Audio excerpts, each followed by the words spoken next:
In the quiet town of Eldridge, nestled between rolling hills and dense forests, life moved at a leisurely pace.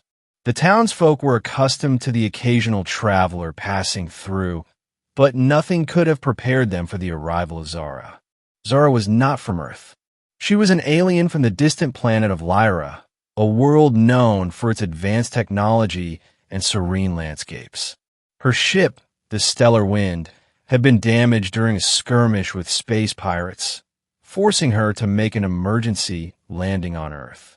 The ship's AI had identified Eldridge as the nearest location where she might find the necessary parts to repair her vessel.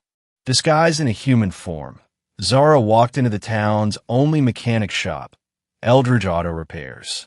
The bell above the door jingled as she entered, drawing the attention of the shop's owner, Jake.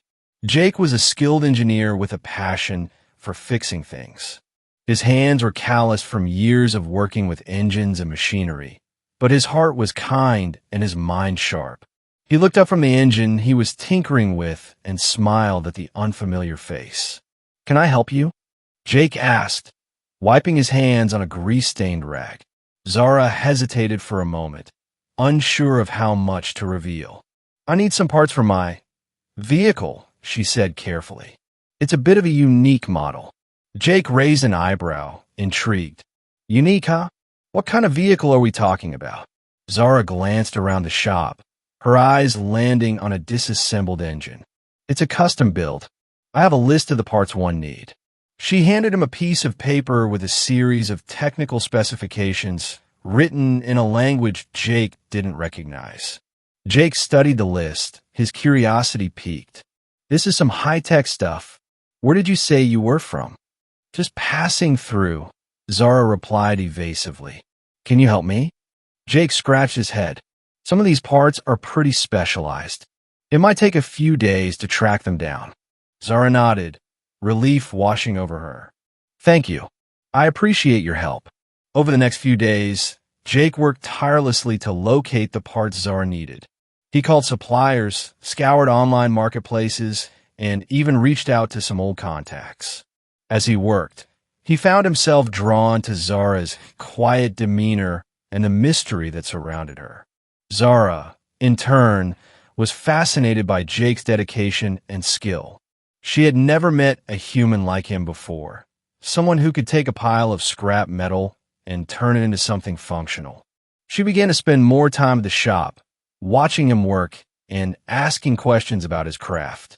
One evening, as the sun dipped below the horizon and the shop was bathed in the warm glow of the overhead lights, Jake finally managed to gather all the parts on Zara's list.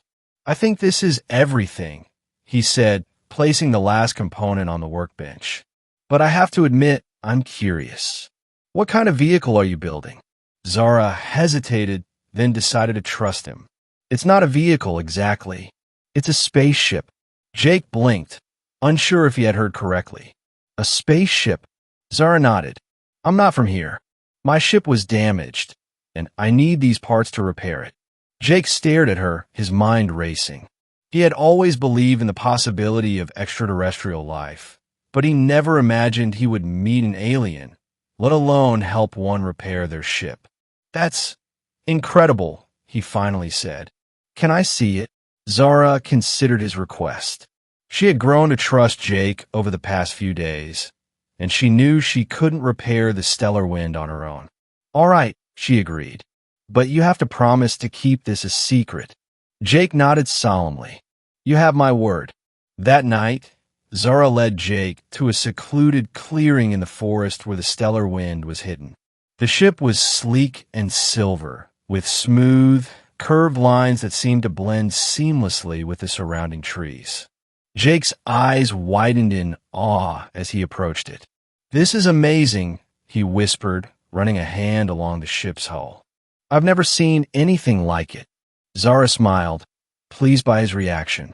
"It's my home, or at least it was until it got damaged." Jake turned to her, his expression serious. "Let's get to work. I'll do everything I can to help you fix it."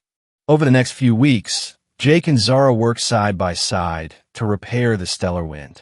They spent long hours in the forest, their hands covered in grease and their minds focused on the task at hand. As they worked, they grew closer, sharing stories of their respective worlds and learning from each other. Jake was fascinated by Zara's tales of Lyra, a planet where technology and nature coexisted in harmony. Zara, in turn, was captivated by Jake's stories of Earth, its diverse cultures, its history, and its potential for both great beauty and great destruction. One evening, as they sat by the campfire outside the ship, Zara turned to Jake with a thoughtful expression. "I've been thinking," she said. "What if I didn't go back to Lyra? What if I stayed here on Earth?" Jake's heart skipped a beat. "You do that?" Zara nodded. "I've never felt this way before. You show me a side of humanity that I never knew existed. I think I could be happy here with you." Jake reached out and took her hand, his eyes filled with emotion. "Zara, I don't know what to say. I've never met anyone like you. You've changed my life in ways I can't even begin to explain." Zara smiled, her eyes shining with unshed tears. "Then maybe we don't need to explain it. Maybe we just need to take a chance." Jake pulled her into a tight embrace, his heart swelling with love and hope. "I'm willing to take that chance if you are." As the days turned into weeks, Jake and Zara continued to work on the Stellar Wind, but now their goal was different. Instead of preparing the ship for Zara's departure, they were modifying it to serve as a home for both of them. They installed a small living quarters, complete with a kitchen and a cozy sleeping area. They even added a small garden where Zara could grow plants from her homeworld. The townsfolk of Eldridge noticed the change in Jake. He was happier, more alive, and they couldn't help but wonder about the mysterious woman who had captured his heart. But Jake and Zara kept their secret, knowing that the world might not be ready to accept the truth. One evening, as they sat on the roof of the Stellar Wind, watching the stars twinkle in the night sky, Zara turned to Jake with a contented smile. "I never thought I'd find a place where I truly belong," she said. "But with you, I feel like I've found home." Jake wrapped an arm around her shoulders, pulling her close. "You're my home, Zara. No matter where we are, as long as we're together, we'll always have a place to belong." And so, under the vast expanse of the night sky, Jake and Zara began their new life together. They knew that their journey would not be without challenges, but they also knew that as long as they had each other, they could overcome anything. The Stellar Wind remained hidden in the forest, a symbol of their love and the bond that had brought them together. And as the years passed, their story became a legend in Eldridge, a tale of love that transcended worlds and proved that sometimes the most extraordinary things can happen in the most ordinary of places.